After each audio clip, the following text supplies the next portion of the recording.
सादर प्रणाम। मैं हूं हिमांशु द्विवेदी और स्वागत है आपका हमारी खास पेशकश चर्चा में। चर्चा के तहत आज हम एक बेहद संजीदा और गंभीर विषय पर बात करेंगे। संदर्भ उसका अंतर्राष्ट्रीय स्तर पर घट रहे घटनाक्रम से है, लेकिन वह विषय जुड़ा हुआ हमारे अपने देश के नागरिकों के संदर्भ में है। हमारा आज का विषय है युद्ध के कहर में भविष्य धर्म है। संदर्भ बहुत स्पष्ट है कि हम यूक्रेन और रूस के बीच में जिस प्रकार का महायुद्ध छिड़ा हुआ है उसको लेकर बातचीत करने जा रहे हैं। भारत में इस बात को लेकर चर्चा नहीं है कि यूक्रेन में कितने लोग मारे जा रहे हैं, रूस क्या कर रहा है, अमेरिका क्या कर रहा है, नाटो क्या कर रहा है। सबकी दिलचस्पी इस बात में है कि जो 20,000 के करीब भारतीय छात्र यूक्रेन में फंसे हुए हैं उनकी सुरक्षित वापसी के संदर्भ में क्या कुछ हो पा रहा है। भारत सरकार अपने स्तर पर प्रयत्नशील है, अंतर्राष्ट्रीय स्तर पर सहयोग मिल रहा है। तकरीबन 6,000 से ज्यादा छात्रों को सुरक्षित वापस लाया जा चुका है।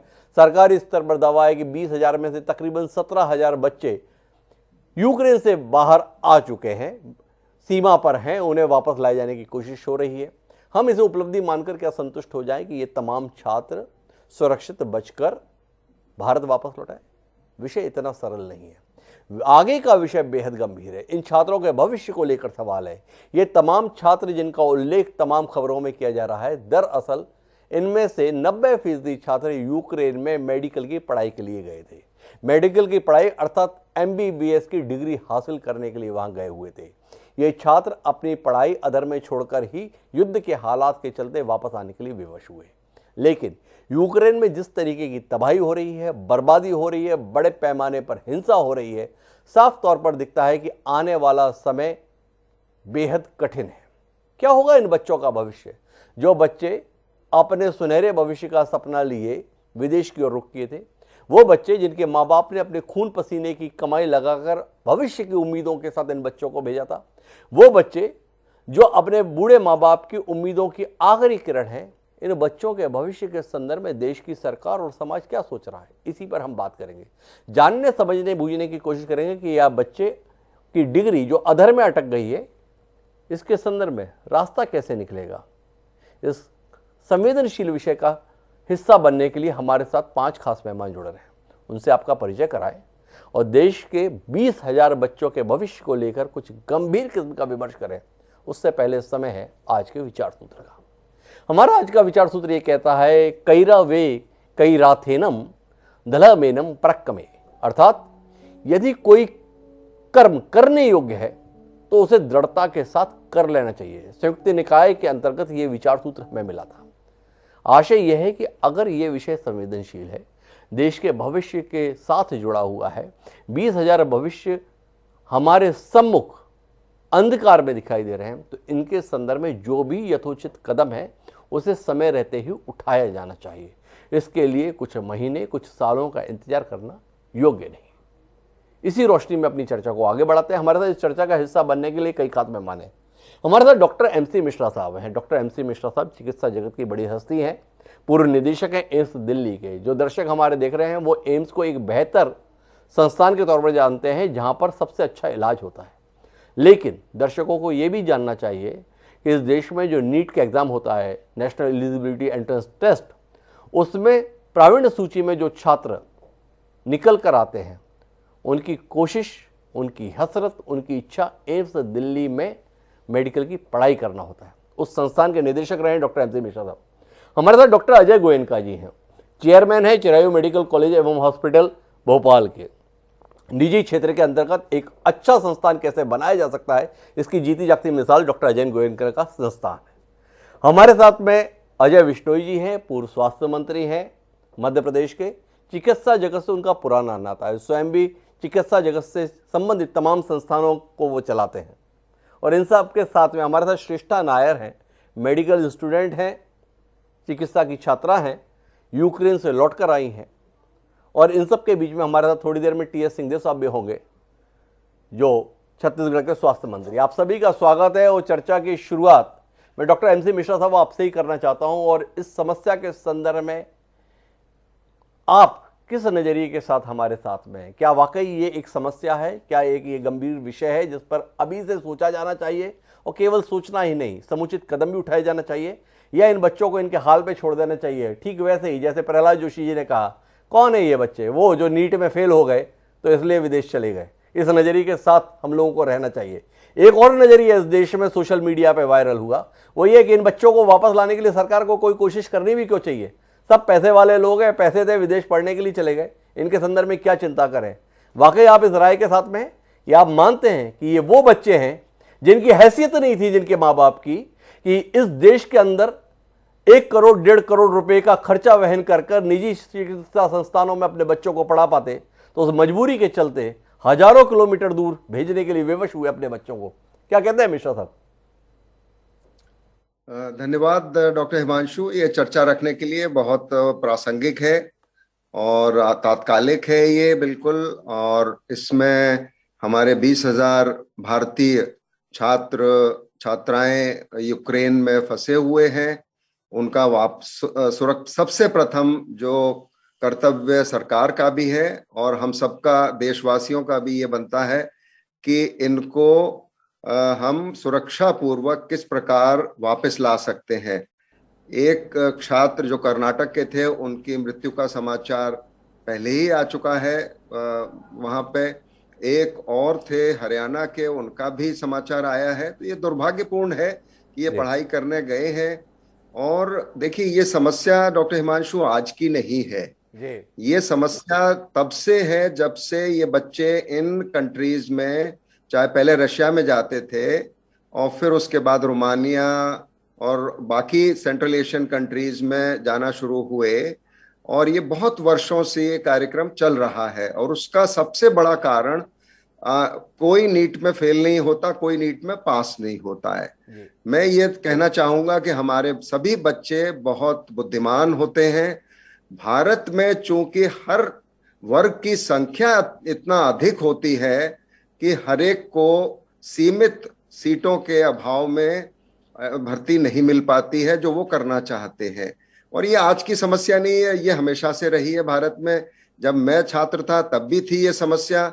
उस समय नंबर कम था, आज नंबर बहुत ज्यादा बढ़ गया है।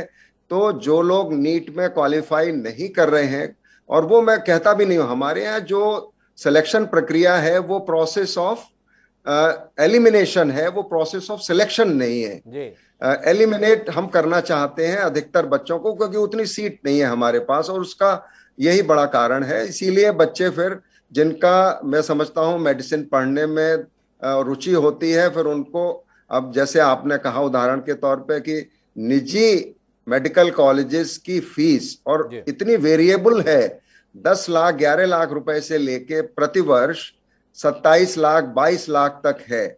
और ये अधिकतर माता पिता इसका वहन नहीं कर सकते भारत में, जिस तरह के बच्चे नीट की परीक्षा लेते हैं अधिकतर बच्चे। तो इन कंट्रीज ने एक ये विकल्प इन बच्चों के लिए खोला कि वहां पे इससे कम पैसे में पढ़ाई हो जाती है। अच्छा, पढ़ाई तो हो गई वहां पे, अब समस्या आने लगी, ये मैं पुरानी बात कर रहा हूं, फिर मैं यूक्रेन पे आऊंगा, कि बच्चे वहां से एमबीबीएस कर करके वापस आ गए। अब वो जो मेडिकल काउंसिल का एग्जाम शुरू हुआ, उनको ये एग्जाम देना होता था टू क्लियर द एग्जाम, और लाइसेंस के लिए, इंटर्नशिप करने के लिए फिर उनको वो एग्जाम परीक्षा देनी पड़ती थी। वो परीक्षा बहुत सारे बच्चे नहीं क्लियर कर पाते थे, उसमें जितने पर्याप्त संख्या में उनके नंबर आने चाहिए वो संख्या नहीं हो पाती थी। तो कम से कम, आज की बात नहीं कह रहा हूं, आज से करीब 5-6 साल पहले इस तरह के बच्चों का नंबर 10,000 था जो वहां से एमबीबीएस पूरा करके आ गए हैं, लेकिन यहाँ प्रैक्टिस नहीं कर सकते क्योंकि वो उस एग्जाम में नहीं सफल हो पा रहे थे। तो ये एक बहुत बड़ी समस्या, हमारे पास 10,000 लोगों का वर्कफोर्स है। और इसके बारे में पहले भी चर्चाएं हुई, जब मैं एम्स में निर्देशक था, उससे पहले भी स्वास्थ्य मंत्री थे मिस्टर गुलाम नबी आजाद, उन्होंने भी इस विषय पे काफी चिंतन किया, लेकिन उसका कोई बहुत ठोस समाधान नहीं निकला। तो ये समस्या, अभी बीच में रोकना चाहता हूँ, हमारे पास अभी जो विषय है गंभीरता के साथ में एड्रेस करने का सरकार के स्तर पर, चिकित्सा जगत से जुड़े हुए लोगों के स्तर पर, वो ये है कि ये जो बच्चों को हम यूक्रेन से निकाल ला रहे हैं, हम उन्हें जिंदा तो रख पा रहे हैं, पर उनके भविष्य के संदर्भ में क्या कदम उठा सकते हैं, इस पर सवाल है। यूक्रेन के हालात चीख चीख कर बता रहे हैं कि अब वहां पर पढ़ाई संभव नहीं है। शहर के शहर तबाह हो गए, इंफ्रास्ट्रक्चर ध्वस्त हो गया है। क्या इन बच्चों को इनके हाल पे छोड़ दिया जाए या इसके संदर्भ में सरकार के स्तर पर कोई पहल, कोई समाधान आप जैसा अनुभवी व्यक्ति सुझा सकता है यह विषय? नहीं, बिल्कुल ये बिल्कुल संभव है। जी और पहले भी हमने इस तरह का सुझाव दिया था कि जिस तरह के जो बच्चे हैं जो वहां से एमबीबीएस करके आ गए, उनके लिए हमने ये सुझाव हम लोगों के मन में आया था कि इनको भिन्न भिन्न मेडिकल कॉलेजेस में इनको अटैच किया जाए, जिससे वहां इनकी ट्रेनिंग भारत के परिप्रेक्ष्य में हो जाए। जी और फिर हो सकता है ये परीक्षा उसमें सफल होने में इनको अधिक सुविधा हो जाए। जी एक विकल्प तो ये है, और वो विकल्प अभी भी खुला हुआ है। हमारे यहाँ लगभग 500 मेडिकल कॉलेजेस हैं, निजी क्षेत्र के और सरकारी क्षेत्र के मिला के, और 20,000 कोई बहुत बड़ा नंबर नहीं है। इनको डिवाइड करके 500 में आप देखिए कितने छात्र एक एक मेडिकल कॉलेज में है, उनके इस आधार पे कि वो किस फर्स्ट ईयर में है, सेकंड ईयर में है, थर्ड ईयर में है, फाइनल में है, या फाइनल हो चुका है, इंटर्नशिप के उस पे है। तो जो लोग उस अवस्था में हैं उनको तो दिक्कत नहीं होगी, लेकिन जो लोग अभी गए ही हैं, पिछले वर्ष ही गए हैं, उनको या उससे एक साल पहले गए, उनकी ये समस्या आएगी कि क्या करें। तो उसमें तो यही होगा कि इसकी प्रतीक्षा करनी पड़ेगी कि ये युद्ध समाप्त हो और ये सब लोग फिर लौटें वहां पे यूक्रेन में। अब वो कितने लोग जाना चाहेंगे, नहीं जाना चाहेंगे, वो उन लोगों के ऊपर निर्भर करेगा। लेकिन यहाँ पे ये समाधान किया जा सकता है। ये समाधान किया कि जाता है, ऐसा मिश्रा साहब बोल रहे हैं। मेरे साथ में छत्तीसगढ़ के स्वास्थ्य मंत्री टीएस सिंहदेव साहब भी जुड़ गए हैं। सिंहदेव साहब, आप क्या इस विषय को कहीं गंभीरता से महसूस कर रहे हैं कि आपको लगता है कि यह विषय अभी तुरंत ही संज्ञान में लाकर कदम उठाने लायक है, या वैसे ही इंतजार करना चाहिए जैसा हम यूक्रेन पर रूस के हमले का इंतजार कर रहे थे? हमारी एडवाइजरी ऐसी होती थी जिसमें समझ में नहीं आता था कि एडवाइस क्या है। चाहो तो वापस आ जाओ, चाहो तो नहीं आओ, चाहो तो रह लो, चाहो तो चले आओ, जरूरी है तो रहो, जरूरी नहीं है तो मत रहो। यह आपको लगता है कि एक विषय है? यूक्रेन के हालात, जिस तरीके की तबाही की तस्वीरें हम रोज देख रहे हैं, अब इन बच्चों का निकट भविष्य में जाना संभव नहीं है पढ़ाई के लिए, तो इनको इस देश में जहां के ये नागरिक हैं पढ़ाई के लिए अवसर उपलब्ध कराने का कोई विकल्प होना चाहिए, नहीं होना चाहिए? आप सरकार का हिस्सा हैं, किस नजरिए के साथ हैं इस विषय पर आप? हिमांशु जी, इसमें सबसे पहले तो आपको प्रणाम जी, और सभी पैनलिस्ट को, सभी दर्शकों को मेरी ओर से प्रणाम जी। इशू स्पष्ट है, और जैसा आपने कहा कि समय के पहले अगर उसकी व्यवस्था ना की जाए तो स्वाभाविक है कि कॉम्प्लिकेशन बच जाते हैं। जी हेलो जी जी। और यूक्रेन में भविष्य में क्या स्थिति बनेगी इसके बारे में आज कुछ कहा नहीं जा सकता, जी। और हमने अगर योजना तैयार नहीं रखी तो समय जब आएगा तो फिर देर हो जाता है। मैं मिश्रा जी की बात से, डॉक्टर मिश्रा की बात से पूरी तरह सहमत हूँ कि इशू क्या बनता है।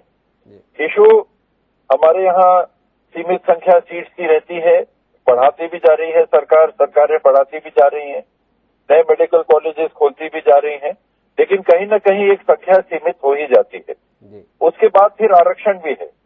आरक्षण के बाद जो स्टूडेंट्स नीट का इम्तिहान देते हैं वो इसमें एलिजिबल होते हैं। ये व्यवस्था 2018 से सुप्रीम कोर्ट के निर्णय के बाद लागू हो गई, वरना पहले ये व्यवस्था थी कि जो बाहर पढ़ने जाते थे और पढ़ के आते थे उनको स्क्रीनिंग टेस्ट के बाद में फिर अनुमति मिलती थी रजिस्ट्रेशन की, चाहे नेशनल लेवल पे रजिस्ट्रेशन हो चाहे स्टेट लेवल पे रजिस्ट्रेशन हो। तो इस व्यवस्था से हमको आगे जो चलने की बात है वो इस परिस्थिति में है कि देश में मेडिकल सीट सीमित है। हमने देखा होगा जी, हेलो जी, हमने ये देखा कि कुछ जैसे निजी कॉलेज का हम राज्य सरकार उसका अधिग्रहण कर रही थी, तो बच्चों के भर्ती की बात सामने आई थी कि अब ये बच्चे कहाँ पर जाएंगे। वही मिलती जुलती स्थिति है कि जो सीट सैंक्शन है राज्य सरकारें सीधे तौर पे और बच्चों को नहीं ले सकती।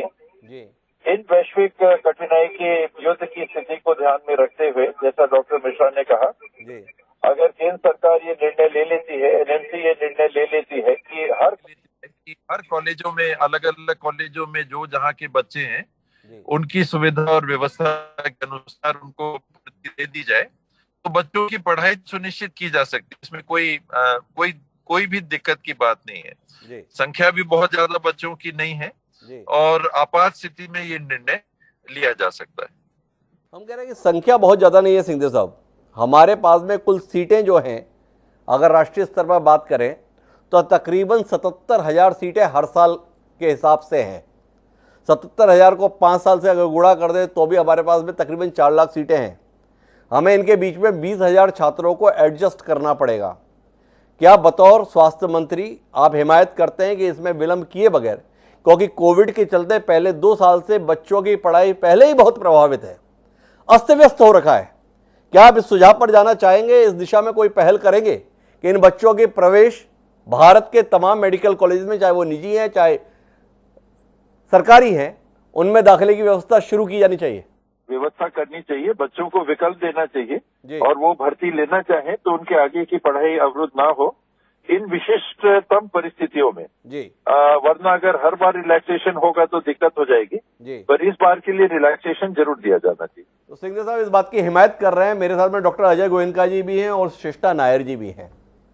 मैं डॉक्टर अजय गोयनका जी के पास आना चाहता हूं और उनसे इस परिस्थिति के बीच में वो चिकित्सा से जुड़े हुए विषयों के संदर्भ में, क्योंकि एक तरफ गुणवत्ता का विषय, एक तरफ छात्रों के भविष्य का विषय है, किस नजरिए के साथ हैं गोयनका साहब आप? नमस्कार जी। सबसे पहले तो सरकारों के इस मन को देख के कि रूस और यूक्रेन के अंदर लड़ाई हो और हम हमारे हिंदुस्तान के छात्रों को इतनी जल्दी हमारे हिंदुस्तान में वापस लेके आना, बधाई के पात्र है मेरी सरकार। और मैं बहुत स्वागत करता हूं मेरे उन बच्चों का जो हिंदुस्तान के थे, हिंदुस्तान के हैं और हिंदुस्तान के ही रहेंगे। वो चाहे किसी भी परिस्थिति के अंदर गए हों पढ़ने के लिए, वो अब वापस हिंदुस्तान में हैं। और मुझे सरकारों के इस मन को देखते हुए कि जिस तरीके से वो इतनी जल्द उनको लेके आए, उनको खाली हाथ नहीं छोड़ेगी सरकार। हमारी नेशनल मेडिकल कमीशन जो सैंक्शन सीट्स देती है मेडिकल कॉलेजेस को, स्पेशल परमिशन के अंदर with a big heart in बच्चों को भी परमिशन देगी और अलग अलग सरकारी व प्राइवेट मेडिकल कॉलेजों के अंदर इनको बकायदा जगह मिलेगी और ये वैसे ही डॉक्टर बनेंगे जैसे हिंदुस्तान के प्राइवेट मेडिकल कॉलेज या गवर्नमेंट मेडिकल कॉलेज के अंदर एक अच्छे डॉक्टर बनते हैं। इनका समय जो नुकसान हुआ उसकी भरपाई भी एडिशनल पढ़ाई करके मेडिकल कॉलेजों के अंदर की जा सकती है। दूसरा मुद्दा जो आएगा वो ये कि ये लोग ऑलरेडी पेमेंट कर चुके हैं और इस कोविड के होते हुए पेरेंट्स के पास में भी पैसे की कमी है जी। तो मैं मध्य प्रदेश सरकार के अंदर तो हमारे मामा ने मेधावी छात्र योजना में हजारों बच्चों को वो पढ़ा रहे हैं जी। तो बच्चे मामा से और रिक्वेस्ट करेंगे, मुझे पूरा भरोसा है कि मध्य प्रदेश के मेडिकल कॉलेजों के अंदर हमारे मामा, हमारे मुख्यमंत्री जरूर मदद करेंगे इनकी। और हमारे जितने भी सरकारी और प्राइवेट मेडिकल कॉलेज हैं, और मैं एक प्राइवेट मेडिकल कॉलेज का चेयरमैन हूं, हम वादा करते हैं कि इन बच्चों को किसी भी किस्म की इस हिंदुस्तान में, मध्य प्रदेश में कमी नहीं आएगी, ये हमारा वायदा है। और सरकारें, मुझे पक्का मालूम है, और national medical commission with a big heart ये पक्का मालूम है कि इन बच्चों को खाली हाथ नहीं छोड़ेगी। आपका मानना है कि नेशनल मेडिकल कमीशन इन बच्चों को खाली हाथ नहीं छोड़ेगी, लेकिन पहले ही मैंने जैसा बताया कि देश में अलग अलग किस्म का मानस है गोयनका साहब। एक वर्ग इस बात पर सवाल था कि इनको सरकारी स्तर पर वापस क्यों लाना चाहिए, इनको सरकार की तरफ से मुफ्त में लाने की व्यवस्था क्यों होनी चाहिए। वैसे ही एक बड़े स्तर पर छात्रों का असंतोष, पालकों का असंतोष इस संदर्भ में आएगा कि जिनके नीट में मार्क्स हमसे कम थे, हमारे बच्चों से कम थे, उनको तो इस प्रकार की सहूलत मिल रही है, हमारे बच्चे एडमिशन नहीं ले पाए। इस द्वंद्व के संदर्भ में भी कोई नजरिया है आपका? देखिए सर, आकस्मिक स्थितियां किसी से कह के, पूछकर, परमिशन लेकर नहीं आती। जी चाइना से कोविड चला और पूरे संसार में फैला, तो क्या किसी से पूछ के आया था वो? जी और जब आया हिंदुस्तान के अंदर, तो क्या मध्य प्रदेश के सरकारी और प्राइवेट मेडिकल कॉलेज या किसी भी डॉक्टर, वो MBBS हो आयुष, उसमें कोई फर्क था ट्रीटमेंट करने में? जी मध्य प्रदेश सरकार और हिंदुस्तान की सरकार ने उस आने वाली आपदा को बराबरी से देखा और आज हम जीते हैं उस कोविड वायरस से। जी तो आज ये आकस्मिक आने वाली स्थिति के अंदर कोई भी बात, किसी भी किस्म की बात कि कितने नीट में मार्क्स थे, पेरेंट्स ने कितने पैसे दिए, अब उनको पैसे देना है कि नहीं, ये सबसे परे हटके हमको हमारे बच्चों की चिंता करना चाहिए।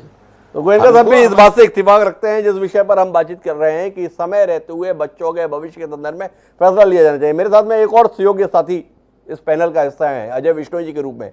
मध्य प्रदेश जैसे बड़े राज्य के स्वास्थ्य मंत्री रहे, उनके स्वास्थ्य मंत्री के कार्यकाल को आज भी लोग याद रखते हैं, स्वयं चिकित्सा जगत से जुड़े हुए हैं। इस पूरे विषय को आप किस नजरिए से देखते हैं विश्नोई साहब?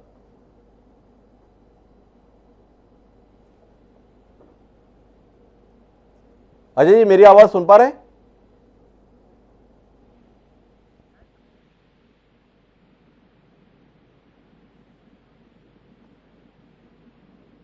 अजय जी, आपको मेरी आवाज आ रही है?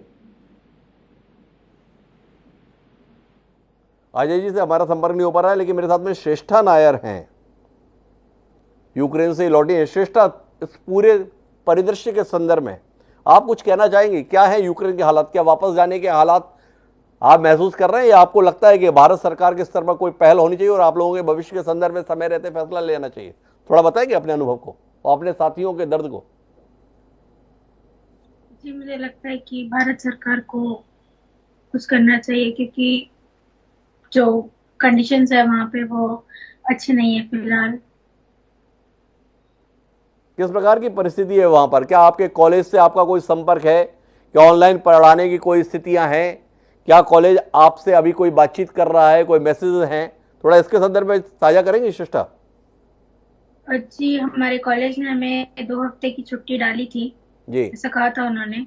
जी बट हमारे टीचर्स हमें बोल रहे हैं कि आप सब अपना ध्यान रखिए और ये 2 हफ्ते की छुट्टी बढ़ सकती है, और इस बारे में कोई इंफॉर्मेशन हमारी टीचर्स से फिलहाल हमें नहीं है जी और यूनिवर्सिटी से भी कोई नोटिस नहीं है फिलहाल। जी। क्या आपका अपने कॉलेज से कोई संपर्क चल रहा है, या आपके जो बाकी साथी हैं यूक्रेन में अलग अलग कॉलेज में पढ़ रहे होंगे, उनकी क्या स्थिति है अभी? देखिए, मेरे कॉलेज से तो फिलहाल मेरा कोई संपर्क नहीं है, और मेरे दोस्त जो खारकीव में पढ़ते हैं उनकी तो यूनिवर्सिटी का ही कोई वो नहीं बचा बोल रहे थे। जी और कीव की कई यूनिवर्सिटी है, वो तो आप खुद देख ही रहे हैं परिस्थितियां वहाँ पे, और बस यही बोल रहे हैं कि अब क्या किया जाएगा। तो आप अपने भविष्य को किस रूप में देख रहे हैं? छोड़ देंगे पढ़ाई, अब कॉलेज के संदर्भ में स्थिति नहीं है, या अपने भविष्य को लेकर कोई चिंता है, या भविष्य को लेकर कोई भरोसा? बहुत चिंता है जी। अब। देखिए, अब नीट के मार्क्स के थ्रू, जैसे इन्होंने बोला था कि लेकिन नीट में अच्छे मार्क्स होते हुए भी कई बच्चे जाते हैं फॉरेन एजुकेशन के लिए, क्योंकि रिजर्वेशन है। जी रिजर्वेशन की वजह से कई बच्चे जिनको सेम मार्क्स है और जो दूसरे कैटेगरी वाले बच्चों को भी उतने ही मार्क्स है, उनका एडमिशन हो जाता है, लेकिन जनरल कैटेगरी वाले बच्चों का नहीं हो पाता है। जी। तो फिर ऐसे तो फिर अगर हम वहां जा भी रहे हैं, तो जैसे कि कई लोग कह रहे थे कि वहां से उनको छोड़ के क्यों लेके आ रहे हैं, वहां से वहीं रहने दीजिए। जी ऐसे कैसे बोल सकते हैं? मतलब हम वहां पढ़ रहे हैं, लेकिन हम सर्विस अपने ही देश में देंगे। जी हमारी टीचर्स भी यही बोल रहे हैं कि तुम पढ़ते यहाँ हो, लेकिन सर्विस तुम अपने देश में देते हो। जी तो ऐसे कैसे बोल सकता है कोई कि उनको वहीं रहने देना चाहिए? पहली बात, वो वहां गए क्यों पढ़ने? अगर हमें यहाँ सीट्स मिलेगी तो हम क्यों जाएंगे वहां पढ़ने? जी आपको जानते हैं प्राइवेट कॉलेजेस की फीस कितनी है? जी एक नॉर्मल मिडिल क्लास पर्सन के लिए पॉसिबल है? और जहां तक कि ये बात रही अभी की अब आगे क्या होगा, अगर हमारी यूनिवर्सिटी से हमें कोई नोटिस नहीं आता है, तो मुझे लगता नहीं कि हमारे कॉलेजेस फिर से दोबारा खुलेंगे, क्योंकि यूक्रेन बहुत बैकवर्ड हो जाएगा इस वॉर के बाद। जी।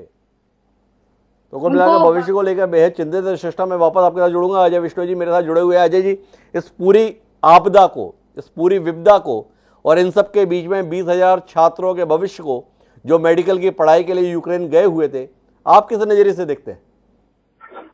आपदा तो आपदा है जी एक आपदा भी हमने पूरे विश्व ने झेली है जी उस आपदा में जिस तरीके से व्यवसायों का जिस तरीके से स्टडीज का तकलीफ और नुकसान हुई जी वैसे ही कुछ नुकसान अब के कारण नुकसान हो रहा है। जी उस समय पूरा विश्व परेशान हुआ था, इस समय कुछ सीमित संख्या में छात्र परेशान हो रहे हैं। जी छात्रों को अपने भविष्य की चिंता होना स्वाभाविक है, जी परंतु इस आपदा में लगता है कि समय निकलेगा तभी इसका जवाब मिलेगा कि 6 महीने चलेगी कि 1 साल चलेगी, कितना किसका नुकसान होगा, जी परंतु रास्ता जब भी निकलेगा वहीं से होकर रास्ता निकलेगा। जी। लेकिन बच्चों की जो पढ़ाई प्रभावित हो रही है अजय विश्नोई जी, क्या इनको भारत में जो मेडिकल कॉलेज है उसमें समाहित करने के विकल्प पर विचार होना चाहिए? और विचार ही नहीं, इस संदर्भ में सकारात्मक कदम तुरंत उठना चाहिए या इंतजार करना चाहिए? नहीं होना चाहिए और इतनी गुंजाइश भी नहीं है कि इतने हजारों छात्रों को मेडिकल कॉलेज में अपन समाहित कर लें, पहली बात। दूसरी चीज है कि क्या इनका स्टैंडर्ड उतना है कि जो ये जबलपुर जो जब हिंदुस्तान के मेडिकल कॉलेज के बच्चों के कदम के साथ कदम मिला के चलेंगे? क्योंकि जो जाते हैं यहाँ से बच्चे ये वही जाते हैं जिनको कि नीट में वो लेवल नहीं ले पाए जिस लेवल पे लेके अपने बच्चे एडमिशन पा गए। एक बात। दूसरी चीज सामने आ रही है कि वहाँ के बच्चे जितने आते हैं उनमें से हार्डली 10-20% बच्चे यहाँ की परीक्षा पास करके मेडिकल प्रैक्टिस में लगते हैं। हर बच्चे को तो मेडिकल प्रैक्टिस करने की लाइसेंस ही नहीं मिलता क्योंकि ये यहाँ की परीक्षा पास ही नहीं कर पाते। इसलिए जब तक इनका ये स्टैंडर्ड तय नहीं हो जाए कि इनका स्टैंडर्ड क्या है, तब तक इनको अपने यहाँ एडमिशन देना या नहीं देना इसका फैसला कैसे हो सकता है? एक बात। और दूसरा, उतनी जगह है क्या, उतनी सीट है क्या, उतने कॉलेज है क्या हमारे पास जहाँ हम इनको अकोमोडेट कर लेंगे? जी हजारों की संख्या है, कोई छोटी मोटी संख्या नहीं है। जी। तो अजय विश्नोई साहब का नजरिया पैनल से बिल्कुल अलग है। उनका कहना है कि ऐसा कैसे कर सकते हैं, छात्रों के स्तर के संदर्भ में सवाल उठा रहे हैं, अपने इंफ्रास्ट्रक्चर को लेकर सवाल उठा रहे हैं, तो एमसी मिश्रा साहब के पास जाना बनता है मेरा।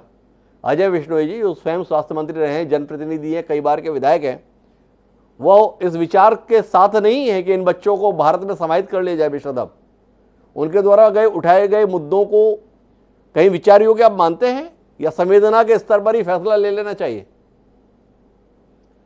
हिमांशु जी, ये प्रश्न मेरे मन में भी थे सारे जो विश्नोई जी ने कहे, और ये बहुत महत्वपूर्ण प्रश्न है। इतनी आसानी से जैसे हमारे गोयनका साहब ने कहा या मैंने कहा या सिंहदेव साहब ने कहा, इतना आसानी से ये होगा नहीं, ये हम जानते हैं। इसके लिए बिल्कुल कहते हैं ना, extraordinary situation will remain extraordinary solutions, और when there is will there is way। उस पे हमें काम करना पड़ेगा कि किस प्रकार से कहां इन छात्रों को कैसे। पहले तो ये देखना होगा क्या इन छात्र जो गए हैं इनमें से कितने लोगों ने नीट का परीक्षा ली थी विकल्प ढूंढने के लिए। क्या वो इस वजह से नहीं हुआ उनका क्योंकि उनके मार्क्स बराबर थे जो लोग आरक्षित श्रेणी में लोग थे? बहुत इसमें ये बहुत ही क्लिष्ट विषय है। इतना आसान समाधान न भारत सरकार के पास होगा इसका, ना राज्य सरकारों के पास होगा। ये तुरंत इस पे केस हाई कोर्ट में जाएंगे, सुप्रीम कोर्ट में जाएंगे। जैसे ही ये सरकार निर्णय लेगी कि इनको हम किसी मेडिकल कॉलेज में एकोमोडेट करेंगे, ये इतना आसान तो नहीं होने वाला है। जो विश्नोई जी ने कहा है बिल्कुल ठीक कहा है कि लोग इसमें बहुत सारे प्रश्न उठेंगे, क्योंकि ये देखिए, मैं जब मेडिकल कॉलेज झांसी में था आज से 50 वर्ष पूर्व, तो एक मेडिकल कॉलेज निजी संस्थान बना था। कमलापति त्रिपाठी उत्तर प्रदेश के मुख्यमंत्री होते थे उस समय, और संपूर्णानंद मेडिकल कॉलेज बनारस में, और उस समय प्राइवेट मेडिकल कॉलेज का चलन नहीं था भारत में। वो मेडिकल कॉलेज नहीं चला, बंद हो गया। उसमें जो छात्र आए थे उनको 2 मेडिकल कॉलेजेस में एकोमोडेट किया गया। झांसी में 50 बच्चे आए उनके, या 25 बच्चे आए, और कुछ गोरखपुर में भेजे गए। नए मेडिकल कॉलेज थे दोनों। तो ये गवर्नमेंट सरकारें इस तरह के निर्णय लेती हैं। लेकिन हाँ, इनका विश्नोई जी से ये भी सहमत हूं कि 20,000 मैं अभी खुद ही कैलकुलेट कर रहा था कि अगर हम 541 मेडिकल कॉलेज हैं भारत में आज, सरकारी क्षेत्र में और निजी क्षेत्र में मिला के, प्रत्येक में भी हम इनको भेजें तो प्रति मेडिकल कॉलेज कितने आएंगे छात्र, ये देखने वाली बात होगी कि क्या उतने छात्रों के लिए व्यवस्था है। क्योंकि अभी 100 से 150 सीट करने के लिए ये गोयनका साहब को पता है कितनी प्रक्रिया होती है एनएमसी की, कितनी प्रक्रिया होती थी मेडिकल काउंसिल की, 100 से 150 करने में, 150 से 200 करने में, 250 करने में, ये इंफ्रास्ट्रक्चर और वो आके इंस्पेक्शन होता है, फिर उसमें इतनी कमियां निकाली जाती हैं। तो ये इतना आसान नहीं होगा जितने आसानी से हमने कहा या गोयनका साहब ने कहा या सिंहदेव साहब ने कहा। ये बहुत जटिल प्रश्न है, इसके उत्तर बहुत आसान नहीं है, सरकारों के पास भी नहीं है। लेकिन हाँ, इसको किस तरह से समाधान किया जाए, क्या सिर्फ इन लोगों को वहां की अगर यूनिवर्सिटीज परमिट करती हैं, उसका कह देती हैं कि इनको कुछ क्लासेस ये यहाँ ज्वाइन कर सकते हैं टेम्परेरीली, फिर जैसे ही परिस्थिति ऐसी बनती है वापस जाने की, ये लोग चले जाएंगे, जिससे इनकी पढ़ाई का नुकसान न हो, साल इनका बच जाए। ये प्रक्रिया को इस प्रकार से कुछ करने की व्यवस्था हो सकती है। नेपाल में मेडिकल निजी क्षेत्र में मेडिकल कॉलेज है, अगर भारत सरकार नेपाल से संपर्क कर सकती है, श्रीलंका से कर सकती है, तो इसके विकल्पों को ढूंढा जा सकता है। लेकिन ये आसान नहीं होने वाला।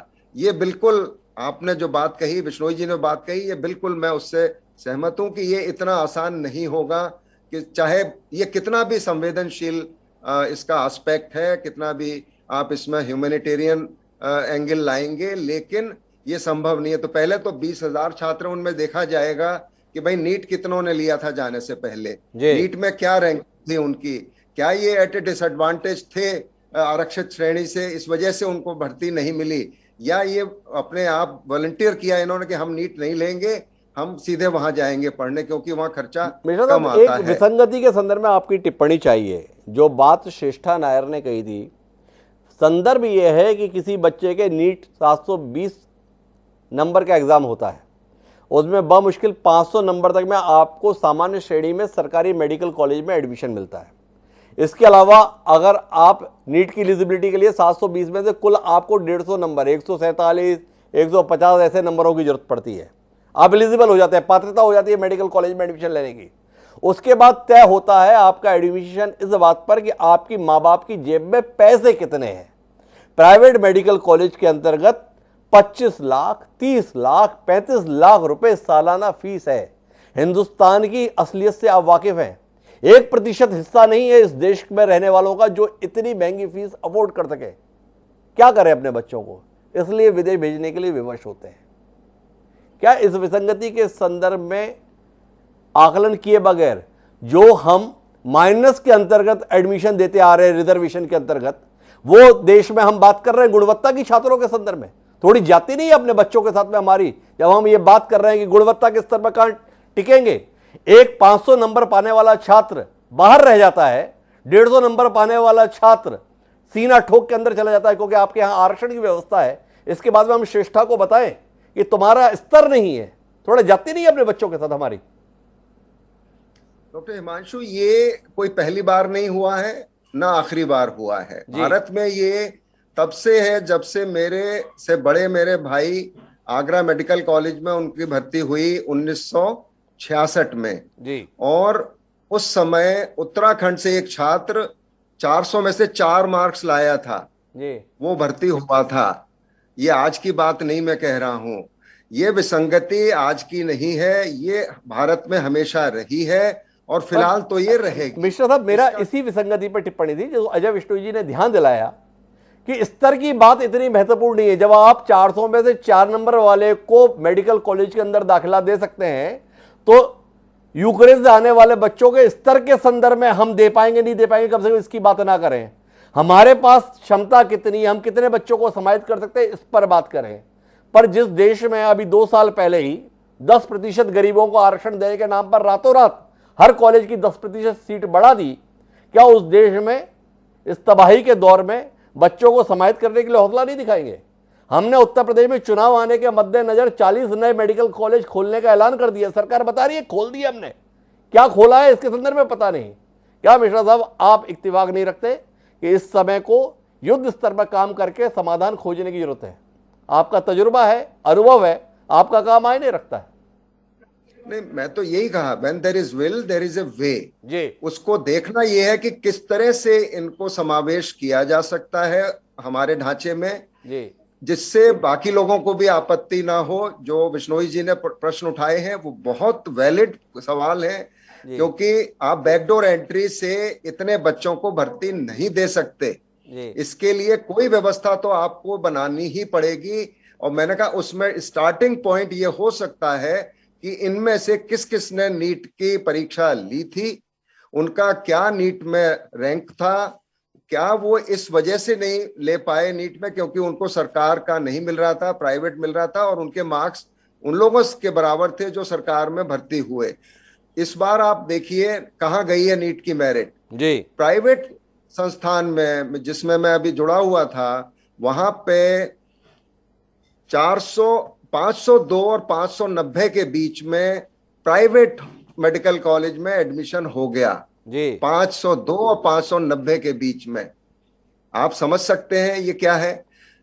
और इसी प्रकार से पिछले वर्ष या उससे पिछले वर्ष कोई मेरे रिलेशन में थे, उनका सुपुत्र था, वो यही मेडिकल कॉलेज चाहते थे, उसमें वो नहीं हो पाया था, उसके इतने मार्क्स नहीं थे। फिर एक माइनॉरिटी इंस्टीट्यूशन में, ज्यादा फीस वाले इंस्टीट्यूशन में उसने एडमिशन लिया, कोई 200 मार्क्स रहे होंगे या उससे लगभग इतने। तो आप समझ सकते हैं कि ये इतना मैंने शुरू में ही कहा, ना नीट में कोई फेल होता है ना पास होता है।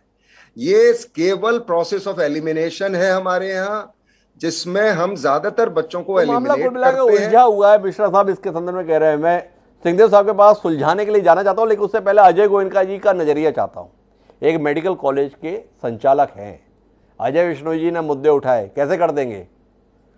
एमसी मिश्रा साहब भी इत्तेफाक रख रहे हैं, जो बिश्नोई जी कह रहे हैं बात तो जायज़ है, पर गोयनका साहब तो कह रहे थे सबको कर लेंगे। गोयनका साहब, इतने गंभीर प्रश्न डॉक्टर एमसी मिश्रा, पूर्व निदेशक एम्स, अजय बिश्नोई, पूर्व स्वास्थ्य मंत्री, दोनों ने उठाए हैं, क्या उत्तर है आपके पास? आपने विषय रखा है जी कि उन बच्चों का अब आज क्या किया जाए जो एक आपदा में फंसकर यहाँ पर आए हैं। जी, अभी मुद्दा ये है ही नहीं कि कौन ने नीट दी है, कौन आरक्षण में है, कौन कितनी फीस लेता है। हिंदुस्तान में 2 रुपए की रोटी भी मिलती है, 200 रुपए की भी रोटी मिलती है, 500 रुपए की भी 5 स्टार में रोटी मिलती है। एजुकेशन सिस्टम क्या है, ये सब चीज का विषय आज नहीं है सर। आज विषय सिर्फ ये है कि हमारे हिंदुस्तान के बच्चे, मेरे बच्चे, वो जो कहीं पढ़ रहे थे, वो एक आपदा में फंसकर वापस मेरे हिंदुस्तान, मेरे मध्य प्रदेश, मेरे शहर भोपाल में आए हैं। मुझे आज उनकी चिंता करना है कि उनका जीना यहाँ पे और उनका कैरियर, ये दोनों एक साथ चलना चाहिए।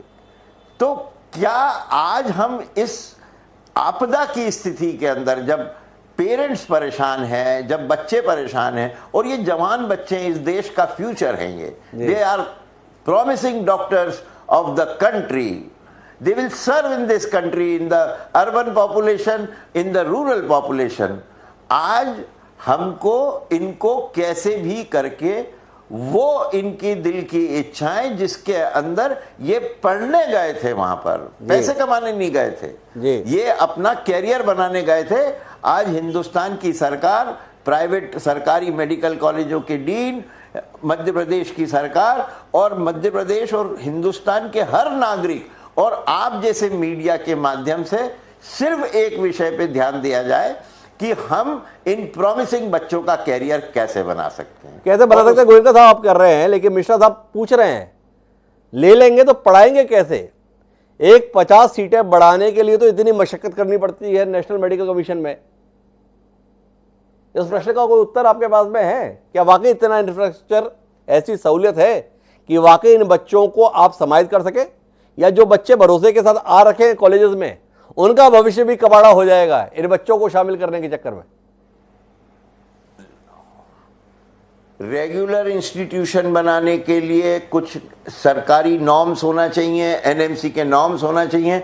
हम लोग फेल होते हैं, हमारी गलतियों से फेल होते हैं, हम लोग पास होते हैं, 90% कॉलेज पास होते हैं एनएमसी के इंस्पेक्शंस के पास, और अपनी अपनी सीट बढ़ाने में आज हिंदुस्तान के अंदर जो पहले 20,000 सीट थी, आज हम 70,000 सीट पे पहुंच गए।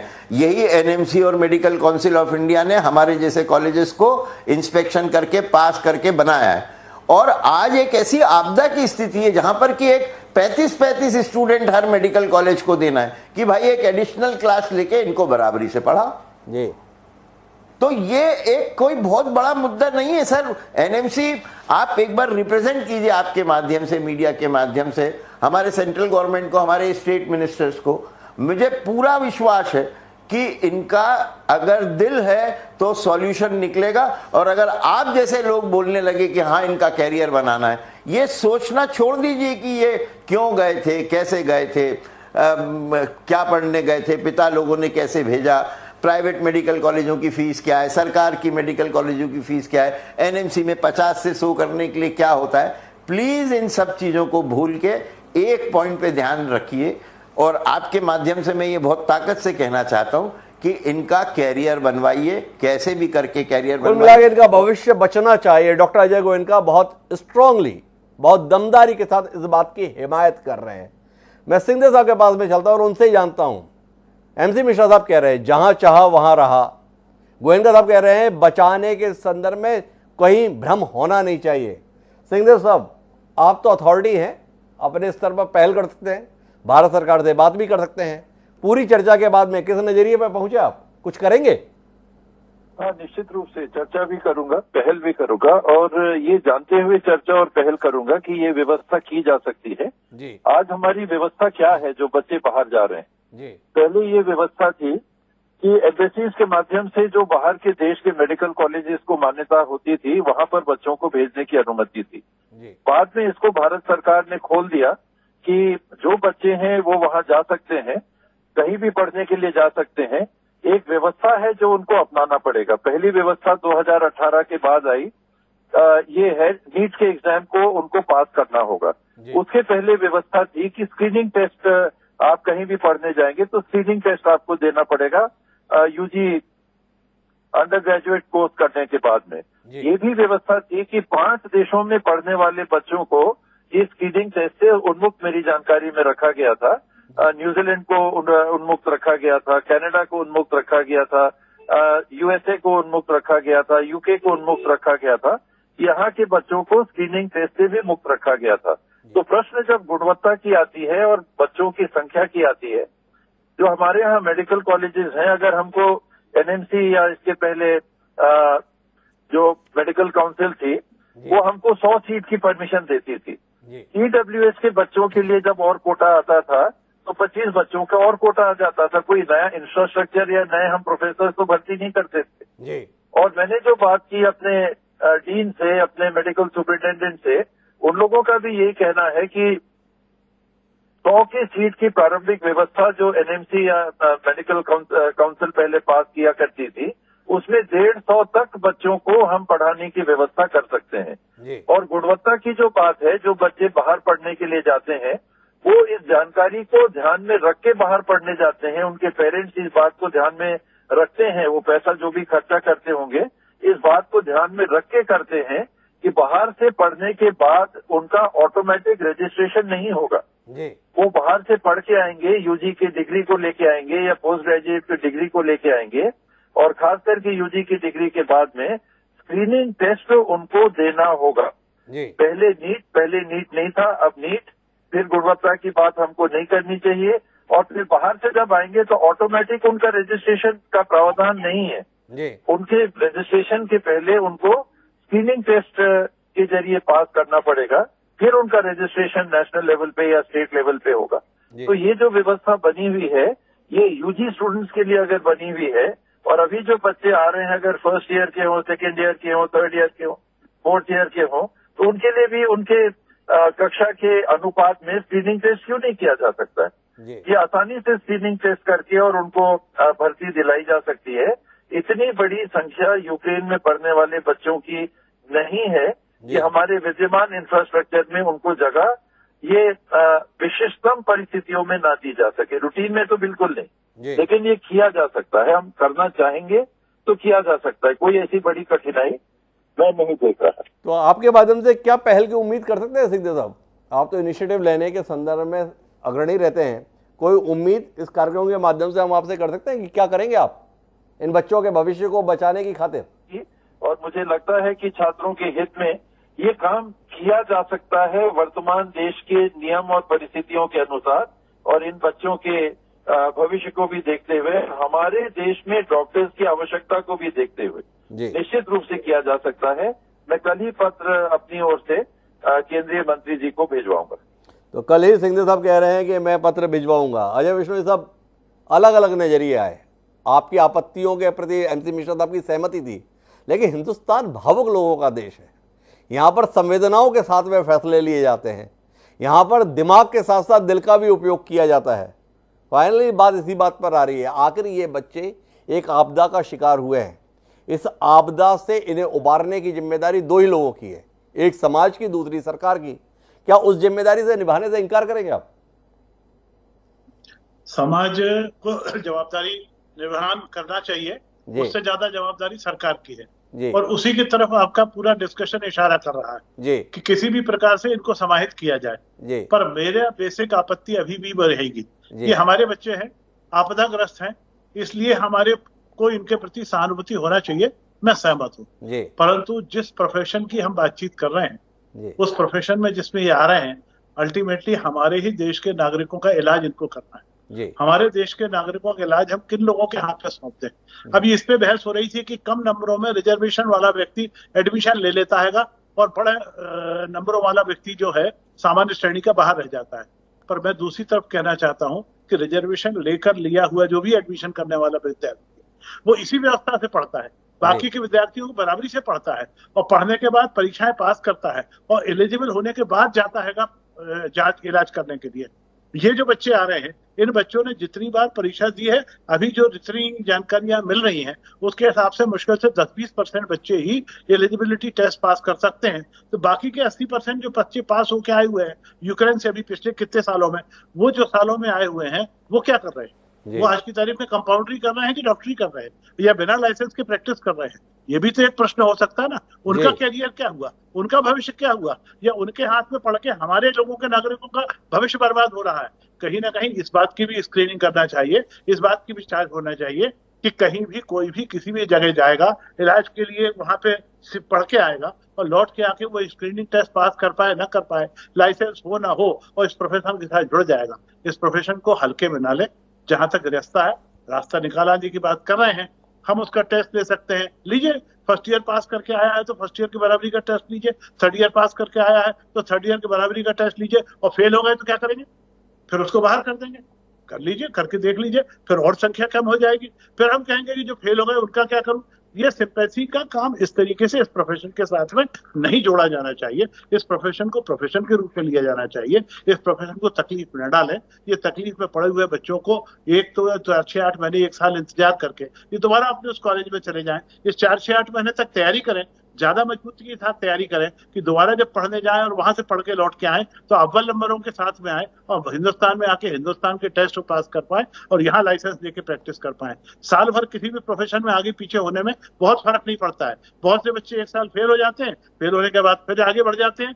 5.5 साल की डिग्री 6.5 साल, 7.5 साल में पास करने वाले भी डॉक्टरी कर रहे हैं। इनको भी उस चीज के लिए इंतजार करने देना चाहिए। मुझको पूरा विश्वास है आज नहीं तो कल यूक्रेन की परिस्थितियां सामान्य होंगी और फिर ये अपने वहां जाके पढ़ाई कर सकेंगे। तो विश्नोई साहब को अभी भी पूरी संवेदना उनकी है, लेकिन इस पेशे के संदर्भ में जो जरूरतें हैं, भविष्य के संदर्भ में जो चिंताएं हैं, उनको अनदेखा नहीं करना चाहते अजय विश्नोई जी। अजय विश्नोई जी को लगता है कि मेडिकल का प्रोफेशन ऐसा नहीं है जिसमें चीज़ों को हल्के से लिया जाए।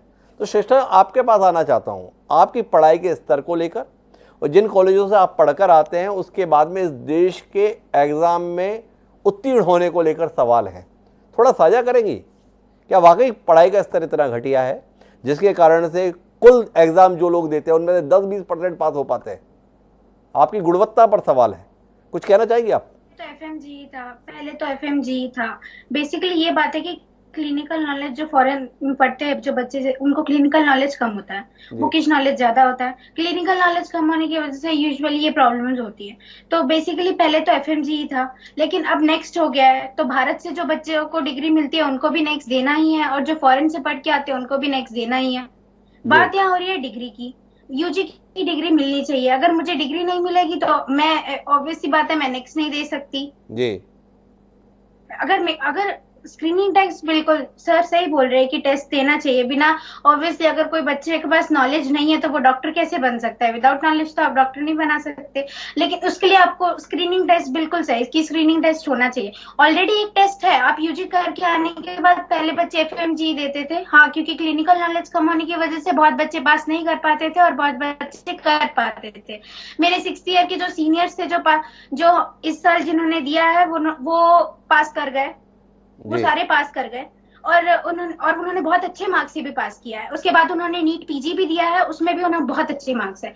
तो बात ये है कि बात यहाँ डिग्री मिलने की है। अगर मुझे डिग्री मिलेगी ही नहीं तो मैं कैसे, जैसे अब तो नेक्स्ट हो गया है, भारत के बच्चे हो या फॉरेन के बच्चे हो, सारे नेक्स्ट की पेपर देते हैं जी। क्योंकि एक बड़ी महत्वपूर्ण जानकारी श्रेष्ठा साझा कर रही हैं। भारत और विदेश से पढ़कर आने वाले बच्चों में समरूपता लाने के लिए भारत सरकार ने एक प्रावधान किया है, जिसके तहत आपको एमबीबीएस की डिग्री मिल जाने के बाद भी प्रैक्टिस करने की अनुमति तभी मिलेगी जिसमें आपको स्क्रीनिंग टेस्ट को क्लियर करना है। मैं आपसे जानना चाहूँगा मिश्रा साहब, जब इस प्रकार की टेस्ट की प्रक्रिया है, विष्णु साहब अपनी चिंताएं बता रहे हैं, पर 2nd ईयर 3rd ईयर में भी बच्चे आएंगे तो उन्हें इस देश के एग्जाम्स तो निकालने ही पड़ेंगे। और जो श्रेष्ठा की दलील है कि अब तो सबको ही वो टेस्ट उत्तीर्ण करना है, हम उत्तीर्ण करेंगे तो अवसर मिलेगा, उत्तीर्ण नहीं करेंगे तो नहीं मिलेगा, तो फिर इतनी परेशानी क्या? अभी परेशानी तो जो एकदम परेशानी वो ये है कि अब इनका जो भविष्य अधर में लटका हुआ है जी। क्या परिस्थिति यूक्रेन की ऐसी होगी 1 महीने में 2 महीने में कि ये वापस जा पाएंगे? ये बहुत बड़ा प्रश्न है जी। क्या वहां पे जाके पढ़ाई पूरी कर पाएंगे? और उस इंटरिम में, उसके मध्यांतर में, अगर जैसे गोयनका जी भी कह रहे थे कि अगर 35-36 बच्चे एक मेडिकल कॉलेज से अटैच किए जाएं तो अंतरिम व्यवस्था ऐसी की जा सकती है। ये एडमिशन न करके उनको ये मौका दिया जाए कि वहां जाके ये पढ़ लें, मरीजों को देख लें जो इस क्लिनिकल में है, जो 1st ईयर में है वो। और ये इस व्यवस्था में कोई बहुत मुश्किल नहीं आएगी, जैसे सिंहदेव साहब कह रहे थे। 35-36 बच्चे एक मेडिकल कॉलेज में, तो जो व्यवस्था ऑलरेडी 100-150 के लिए है उसमें ये संभव है। जैसे मैंने उदाहरण आपको संपूर्णानंद मेडिकल कॉलेज का दिया था 1973 का, तो वो बिल्कुल किया जा सकता है इसको। और कुछ ना कुछ व्यवस्था, अगर ये लंबा चला युद्ध और जिसमें नॉर्मलसी अभी आने की संभावना नहीं बनी, अगर 1 महीने 2 महीने में, तो ये कुछ विकल्प इसको तलाशा जा सकता है और जिससे बच्चों का भी नुकसान ना हो और इनकी यूनिवर्सिटीज भी वहां इसको एक्सेप्ट कर लें कि इनका साल ना इसमें वो बर्बाद। तो हमारी बातचीत बड़ी एक सकारात्मक दृष्टिकोण पे पहुंची है, जिसमें मिश्रा साहब ने ये सुझाव दिया है और जिसमें अजय विष्णु जी की बात भी शामिल हो पा रही है, उनकी चिंता भी शामिल हो पा रही है कि ऐसा मैकेनिज्म बनाया जाए जिसके तहत जो बच्चे लौट कर आए हैं उनकी पढ़ाई बाधित ना हो। तमाम मेडिकल कॉलेजों उन बच्चों को संबोधित कर दिया जाए और वहां पर उनकी कम से कम पढ़ाई जारी रहे। आने वाले समय के हिसाब से फैसला लिया जाए। संजय साहब, इस पर भी आप कोई बात कहना चाहेंगे? एक तो था सीधे समाहित कर ली जाए, लेकिन एमसी मिश्रा साहब कह रहे हैं कि अगर समाहित करने में थोड़ा समय लेना चाहते हैं तो कम से कम इन बच्चों के पढ़ने के लिए तो व्यवस्था मेडिकल कॉलेजेस में उपलब्ध कराई जाए। कुछ कहना चाहेंगे आप?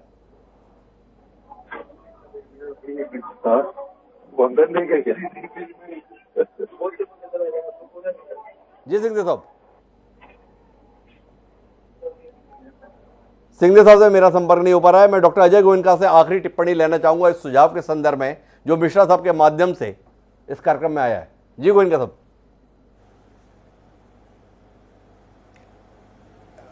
मैं आखिरी में भी अपनी बात यही कहूंगा कि सरकारों का बड़ा दिल, एनएमसी हमारी ऑर्गेनाइजेशन का बिग हार्ट, जुडिशरी, नेता लोग, पत्रकार लोग, मीडिया लोग, समाज का हर आदमी और हर मेडिकल कॉलेज का ओनर, प्राइवेट या डीन कोई सा भी सरकारी मेडिकल कॉलेज का, एक ही बात पे विचार करे कि आपदा के समय कोई दूसरा सवाल न करे, सिर्फ ये सवाल करे कि हमें हमारे बच्चों का, हमारे देश का फ्यूचर कैसे बनाना है। तो गोयनका साहब तो इसी बात पर बहुत स्ट्रांगली कमिटेड हैं, वचनबद्धता दिखा रहे हैं कि कुल मिला के इन बच्चों का भविष्य बचना चाहिए, क्योंकि इन बच्चों का विषय नहीं है, देश का भविष्य है। मैं एक बार फिर कोशिश करता हूं सिंघदेव साहब से मिश्रा साहब की कही हुई बात पर टिप्पणी लेने के लिए कि मिश्रा साहब ने अजय विश्नोई जी की चिंताओं के साथ अपने आप को जोड़ते हुए कहा कि जब तक इन बच्चों का समायोजन का समाधान नहीं निकलता तब तक कम से कम इन बच्चों की पढ़ाई जारी रखने के लिए जो मेडिकल कॉलेज है उनसे संबद्धता के विकल्प पर विचार होना चाहिए। कुछ कहना चाहेंगे सिंघदेव साहब आप इस पे? हाँ जी, निश्चित रूप से हिमांशु जी जो आप है सामयिक है और ये आसानी से किया जा सकता है जी, इसमें कहीं कोई दिक्कत नहीं है। क्वालिटी बच्चों की पढ़ाई के बाद प्रैक्टिस में गुणवत्ता स्क्रीनिंग टेस्ट के माध्यम से हम सुनिश्चित करने की व्यवस्था बना के रखे हुए हैं देश में जी। तो कोई कारण नहीं है कि स्क्रीनिंग टेस्ट के माध्यम से बच्चों को हम ले नहीं सकते, वो विकल्प हमको खुला रखना चाहिए। तो कुल मिलाकर मैं बातचीत को अंतिम मोड़ पर ले जाऊं तो एक बात बहुत स्पष्ट है कि पूरा पैनल एक राय है कि इन बच्चों के संदर्भ में हम अपने कर्तव्य की इतिश्री केवल इसके साथ नहीं कर सकते कि ये बच्चे यूक्रेन में पढ़ रहे थे, देखिए कितनी तारीफ की बात है, हम इन्हें वापस देश में ले आए। इनकी जान बचाना ही केवल हमारी जिम्मेदारी नहीं है, इनका भविष्य सुरक्षित हो ये भी सरकार और समाज की जिम्मेदारी है। और इसके तहत विकल्पों पर विचार होते हुए समयानुसार तुरंत फैसले लिए जाने की जरूरत है। बच्चों को देश के तमाम मेडिकल कॉलेज में समाहित करें, एक विकल्प। समायोजन के संदर्भ में इंतजार करना चाहते हैं तो कम से कम उनकी पढ़ाई बाधित ना हो, इसके लिए उन्हें तमाम मेडिकल कॉलेज के साथ संबद्ध किए जाने का विकल्प, इस पर सरकार को त्वरित फैसला लिया जाना चाहिए। अगर ये फैसला लिया जाएगा तो हम उन 16,000 20,000 बच्चों के भविष्य को सुनिश्चित कर पाएंगे, सुरक्षित कर पाएंगे, जो हमारी जिम्मेदारी है और भविष्य की उम्मीद भी। क्या ऐसा हो पाएगा? इसके लिए इंतजार करेंगे। लेकिन आप सभी मेहमानों का बहुत बहुत धन्यवाद एक संवेदनशील विषय की चर्चा का हिस्सा बनने के लिए। समय है अब आज के शेर का। जिस प्रकार के नोट पर हमारी बातचीत पहुंची थी, जिस निष्कर्ष पर हम पहुंचे हैं, उसी को एक शायर ने कमाल के लहजे में लिखा कि किस तरह जमा कीजिए अब आपने आप को, किस तरह जमा कीजिए अब अपने आप को, कागज बिखर रहे हैं पुरानी किताब के। आदिल मंसूरी ने जो ये लिखा था ना, ये युद्ध की विभीषिका के दर्द को व्यक्त करता है। जिस तरीके के हालात यूक्रेन में देखने को मिल रहे हैं वह पूरी मानवता के ऊपर सवाल है। ये तबाही का मंजर हम सबके लिए समस्या बनी हुई है, लेकिन इस तबाही के मंजर के बीच में समाधान खोजना हमारी जिम्मेदारी है। क्या इन 20,000 बच्चों के संदर्भ में समय रहते हुए समाधान हम दे पाएंगे? इसका इंतजार है। बहरहाल अब मुझे दीजिए इजाजत, कल फिर मिलते हैं नए विषय के साथ। तब तक के लिए सादर प्रणाम।